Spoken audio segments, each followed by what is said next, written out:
Hey guys, it's Omer from MMOs.com, and since we're approaching the end of the year, it's time to do some top lists. This week we're looking at the top free-to-play MMO games that launched on Steam in 2016. And yes, we're using a very loose definition of MMO. The games on this list are in no particular order, but they're all well worth checking out. Remember, these are all games that launched this year on Steam. So anyway, let's go ahead and get started. In the off chance you didn't recognize the game in the background, the first game on our list is Tree of Savior. It's a bit of a controversial pick as not everyone loved it, but it's still been quite successful. Since its launch on Steam in March of 2016, it's consistently been one of the most played MMORPGs on the platform. It's currently averaging about 4,300 players online at any given time, using data from the last 30 days.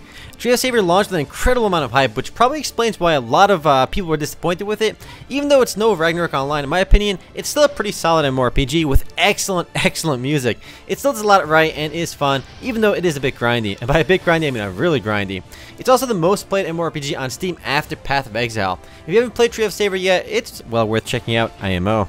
Next up on the list is Paladins from Hi-Res Studios, the same studio probably best known for Smite. Since its launch on September 15th, 2016, it's consistently sat on the top 10 most played games list on Steam with a whopping 30-day average concurrent player base of 28,500. Even though it's often described as the poor man's Overwatch, Paladins is still a surprisingly fun game. It's changed a lot since its first round of alpha testing back in late 2015, as back then it played more like a MOBA, but now it feels a lot more like an arena shooter. I can't emphasize how strong of a launch Paladins has had. Over 25,000 concurrent players is absolutely incredible. If you've never played it, definitely check it out. Up next, we have Riders of Icarus from Nexon, which launched on Steam on July 6th, 2016. Despite mixed reviews, it's sitting at about 2,200 concurrent users on Steam. This one's a very traditional fantasy MMORPG, but has an in-depth pet system where players can tame and train countless in-game pets. Some notable features include aerial combat, along with a mix of action/tab targeted combat. The only odd thing about Riders of Icarus was that it launched with a very low level cap of 20, but luckily that's been raised to 40 already, and more level cap increases should come in the near future. If you're looking for a new game to try, give Riders of Icarus a chance. Next up, we have Heroes and Generals, a World War II themed MMO FPS which launched on October 18th, 2016. This one's a bit of an oddball because it's been in early access for well over a year, but technically it did launch this year. It's one of the only actual massively multiplayer shooters alongside PlanetSide, but unlike PlanetSide, individual battles aren't massive. Instead, players can participate in battles which actually affects a persistent war. There's also traditional frag-fast game modes too, so it's not all persistent. Despite mixed reviews, it has about 7,500 players online at any given time. The game does have some odd issues as weapons do have to be unlocked, and without anti-tank weapons, tanks can feel OP, but overall it's still well worth checking out. And really, it wouldn't have so many players if it wasn't worth checking out. And moving right along, we have a game that I actually really like, Atlas Reactor from Tryon Worlds. Now I do want to say this game isn't entirely free to play. It technically is, but as a free to play user you have a lot of odd limitations. You can't even play ranked, but if you do really like the game you can end up buying it. However, it's still fun to play if you're just playing normal games anyway. It's only averaging about 1,100 players online at any given time, which probably puts it at one of the least popular games on this list. However, I think the game itself is quite solid. It's a turn-based strategy game, but it doesn't feel too slow-paced. The best way to describe Atlas Reactor is probably XCOM meets Dota or any other MOBA. So if that sounds interesting, check it out. Moving right along, we actually have a really unique game called Tiger Knight Empire War, which is a massively multiplayer PvP game that reenacts historical battles.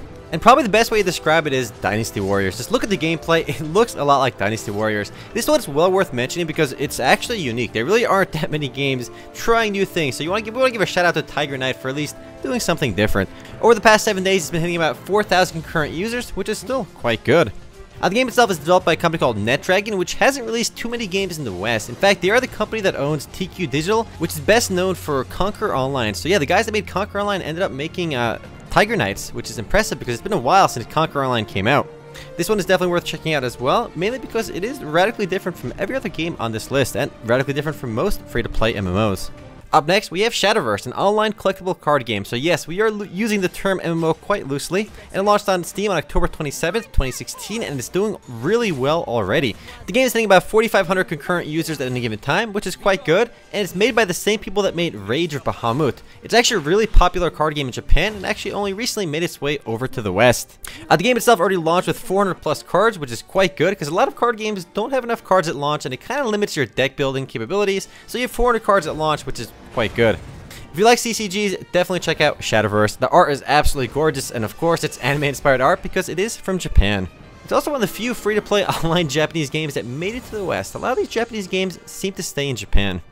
Well guys, that's it for this list. If I missed anything, let me know. If you disagree with anything, let me know. However, there were quite a few dookie games released on Steam this year. I may even do a top 10 worst games released on Steam this year because there were quite a few dukers. Quite a few dukers. I'll be doing some more top lists by the end of the year as well. And anyway guys, for now, later.